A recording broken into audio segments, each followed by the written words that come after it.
once we've connected the 3-inch hose down to all the hose that we are going to use, now we're going to dial in and calibrate the machine. To do that, we're going to close this airlock all the way.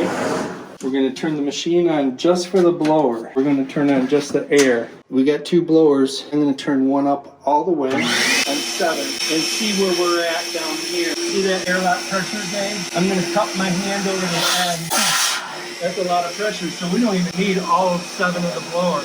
So as I'm cupping this down, turn the blower down. And once it gets into the middle of the green, that is our pressure.